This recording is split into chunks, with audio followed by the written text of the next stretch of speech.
എംബ്രാന്തിരിച്ചിൻ്റെ tomato chutney ഉപയോഗിച്ചിട്ട് എളുപ്പത്തിൽ നമുക്ക് ഓണിയൻ ടൊമാറ്റോ ചട്നി എങ്ങനെ ഉണ്ടാക്കാൻ നോക്കാം. പെട്ടെന്ന് നമുക്കിപ്പോൾ നാളികേരം ഒന്നുമില്ല, അല്ലെങ്കിൽ ഒരു ഗസ്റ്റ് വന്നു, ഇപ്പോൾ ഇഡ്ഡലി മാവോ ദോശ മാവോ ഉണ്ട്, പെട്ടെന്ന് ദോശയും ഇഡ്ഡലി ഉണ്ടാക്കണം. ഒരു ചട്നി വളരെ നന്നായിരിക്കും.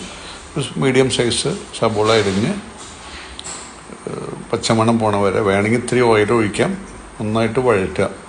ആവശ്യത്തിന് വേണമെങ്കിൽ ഉപ്പ് ചേർക്കാം. പക്ഷെ നമ്മുടെ ടൊമാറ്റോ ചട്നിയുടെ ആവശ്യത്തിന് ഉപ്പും എരിവും പുളിയൊക്കെ ഉണ്ട്. അപ്പോൾ ഒന്നും അഡീഷണലി ചേർക്കേണ്ട ആവശ്യമില്ല. ഇപ്പോൾ ഏകദേശം നമ്മൾ തുറന്നിട്ട് ഏകദേശം നമ്മൾ ഉപയോഗിച്ചിട്ടുള്ളൊരു 1.5 ടേബിൾ സ്പൂണ് നമ്മൾ ഉപയോഗിച്ചിട്ടുണ്ട്. വേണമെങ്കിൽ എരിവ് കൂടുതൽ വേണ്ടവർക്ക് വേണമെങ്കിൽ 2 ടേബിൾ സ്പൂൺ ആക്കാം.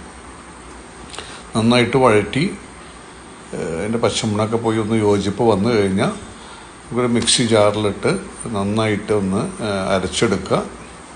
പ്രത്യേകിച്ച് ഒന്നും ചെയ്യാനില്ല. നമുക്കിത് നന്നായിട്ട് അരഞ്ഞു കഴിഞ്ഞാൽ നമുക്ക് റെഡി ടു യൂസാണ്. ഇപ്പോൾ ഇഡ്ഡലിക്ക് നന്നായിരിക്കും, ദോശയ്ക്ക് നന്നായിരിക്കും, വേണമെങ്കിൽ ചോറിനും വളരെ ഗംഭീരമായിരിക്കും ഈ ചട്നി. ഒന്ന് എല്ലാവരും നോക്കി നോക്കും. Thank you.